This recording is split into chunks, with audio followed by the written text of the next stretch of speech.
All right, today I'm answering one of the most frequently asked questions on my YouTube channel, which is, what is your process for making a video? So I'm gonna document my whole process for you guys starting now. The video I'm working on right now is my predictions for video production trends for 2021. This is something that I've been kind of mulling over in my head for a few months. Every year I kind of think about what's gonna be hot for next year. And so today I'm finally like putting pen to paper. I don't like to say pen to paper because I'm actually typing it out on a Word document, but you know what I mean. I'm kind of organizing my thoughts and I'm picking what my top trends are going to be. I'm deciding what order I'm going to list them off in and what I'm going to say about each trend, what it is, and why I think it's going to be a trend for 2021. There's another twist to this video, which is that I also have a sponsor for this video that I'm working with. So I need to run the content by them, make sure that they like the nature of the content and that they like what I'm going to say about their company. And so that's another thing I have to take into consideration. The other step I'm going to take today is searching YouTube to make sure that this topic is something that's going to be successful on my channel. I do that with TubeBuddy. Have you guys used TubeBuddy? I'm sure a lot of you are using it. I don't create any videos without like making sure that the topic is going to be successful for my channel. So let me just show you real quick what I do on my computer. So I'm going to head on over to YouTube and I'm going to use the TubeBuddy tool, which is a Chrome extension, to tell me if my idea for my video trends video is a good topic for my channel. Now, I'm not going to go through the whole process of how TubeBuddy works because I have made a video about that before that I will link to here. But this is an important part of my pre-production planning process. I'm going to search the term video production trends because I feel like that is like the easiest, most broad term that someone would search if they wanted to know this information. And what's funny is, look, my 2020 trends video is number 2 on the organic search results, which is funny. So the keyword score for TubeBuddy is good, which is 60. But if I want to see the weighted score, which is really what you should be looking at because it's more specific for your channel, it's a very good. It's a 74. So I'm probably going to go with this title, but let's I don't know. Let's just switch it up a little and see if we can do even better.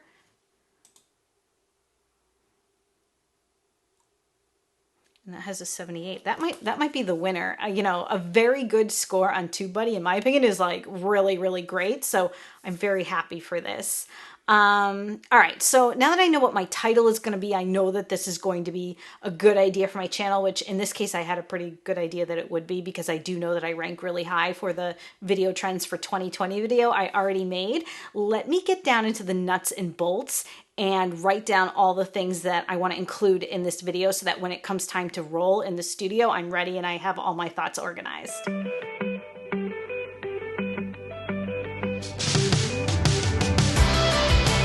Okay, now that I've done that, I'm going to email the sponsor kind of a pitch for what this video is going to contain, where their mention is going to fit within the context of this video. I'm going to wait to hear back from him and see if he's happy with it and gives me the green light.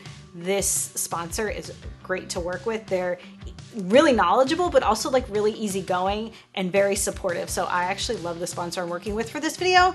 And then once we're all approved by them, it's going to be time to go into the studio. Let's do it right now. All right, so it's the day of the big shoot. I'm just going to walk on over to the printer here and grab my notes for our shoot. Let's head on over into the studio. We're trying a different look today. We've actually got the camera pointed at our soundboard and our green screens in the background and some of our gears in the background. I'm trying to give you that behind the scenes look since this is about trends in video in 2021 and I am a video production professional. All right, so when I'm recording, I actually don't use a teleprompter. I just use my notes. Let me just show you guys real quick. I've got some notes here resting in front of me, and you'll see here I actually don't have a teleprompter on the camera. There's Rob. Everybody say hi to Rob. So this is our setup. I own a video production company, so I have all of this stuff. You guys, you don't need to have all of this stuff to be a YouTuber. This is just like my personal situation, but I don't want anyone to feel discouraged or intimidated that you need like, $20,000 worth of gear and a studio space to be on YouTube, because you definitely don't. This is a very unique situation. While I'm shooting my videos, I do a lot of takes. If you'll notice in my finished videos, I never have jump cuts because I really don't like jump cuts as a professional video editor. I've actually seen YouTubers recommend jump cuts to add visual interest to your YouTube videos. I can't really agree with that. If you need to add visual interest to your YouTube videos, be creative, add actual videos instead of jump cuts. That's just my personal decision, but that's the way I make my videos, and that's what this video is about, how I do it. So that is something I definitely try to avoid. Okay, we just wrapped up the talking part in the studio. I have to say I'm really relieved it's over, because I don't hate doing the shooting part, but it definitely gives me a little anxiety because I know that the more mess ups I have, the longer it's gonna take me to edit, and I just want my editing process to be like quick and seamless. So this part is for me the most amount of pressure, so I'm glad it's a wrap. Next up, we're gonna ingest this video and edit it. All right, it's the next day. We're back in my office, and it's time for me to ingest the media that we shot yesterday, and then I need to edit it. I edit on a program called Final Cut. It's a professional tool from Apple, but I love Final Cut because it's super easy to use even if you're a beginner, and you can do really simple edits with it. And then as you grow in your editing skills, Final Cut grows with you. It's something I've talked a lot about on my channel. I actually have a beginner tutorial that I will link to here in case you're curious about it. But now let's just jump right into my editing process.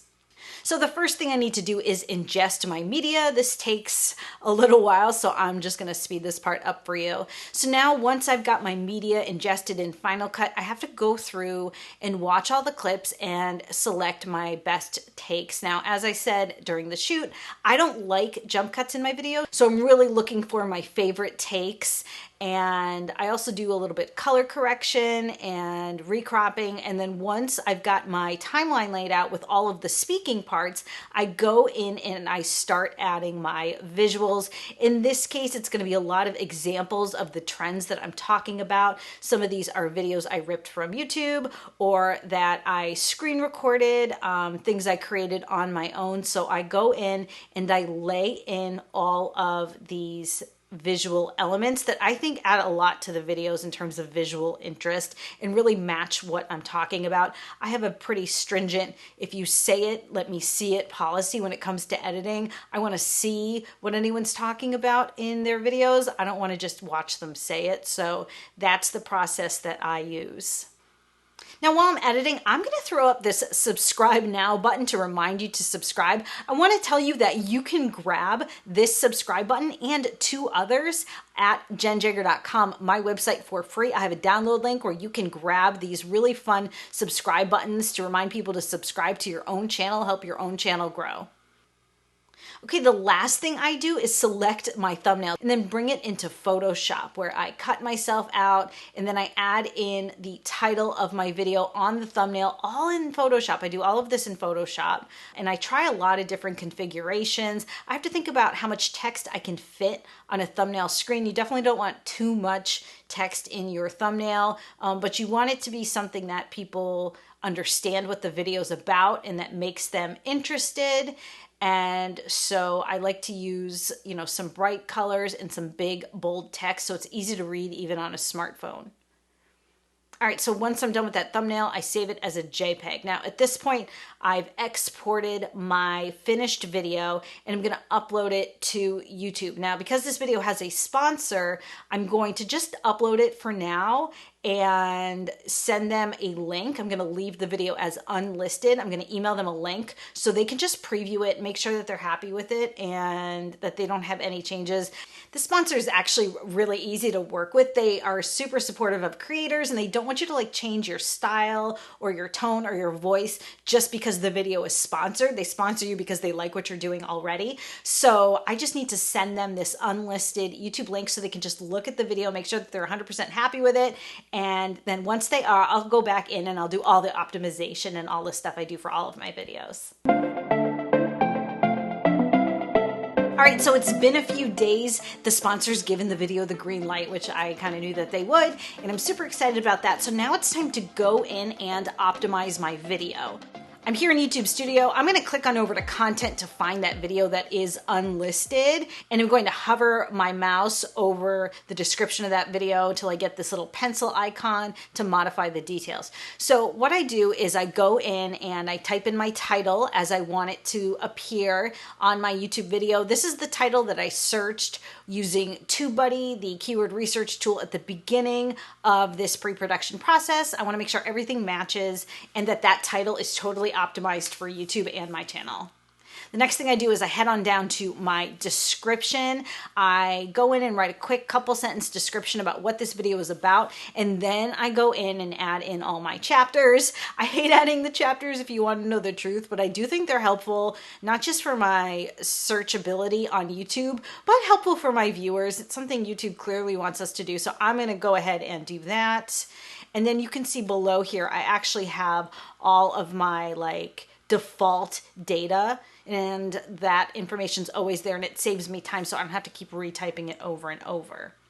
All right, the next thing I do is add the playlist that I want this video to appear in, and then I, signify that it's not made for children, and then I go in and I type in all my tags. I put in all the tags that I think that need to be in this video, and then if I still have space with the 500 characters that tags allows you to have, I look down here at the recommended tags from TubeBuddy to see if there's anything that I missed that I like. And so once I've done my tags, I head on over to end screens and I select end screens for this particular video. What I like to do is add a playlist that fits with this video because I want my viewers to keep watching my content, and a playlist is a great way to do that. And then I also add a window for video, and I let YouTube select the best video for this particular viewer because YouTube's really smart and knows a lot more about my viewers than I do, so I leave that part up to them. The next thing I do is I go in and I add cards. You can add up to, I think, 4 cards in one video. I don't like to do too many, but if there's different parts of the video that I think the cards make sense, I'm happy to put them in here. For instance, in this video, I talk about how I hate vertical video, and I made a whole video about that, so I'm gonna put that card here. The next thing I do is schedule my video. I like to post my videos every Monday at 11 a.m. So I'm going to schedule this for the next Monday. And then that is it. So that is how I make my videos. How is this process different from yours? Do you do it a lot faster than I do? I kind of break up the process over a few days. Do you guys just rip them out in one day or what? Tell me how you do it. Thank you so much for watching. I hope this was interesting and insightful for you. And make sure you hit that subscribe button if you haven't subscribed already. And I will see you next time.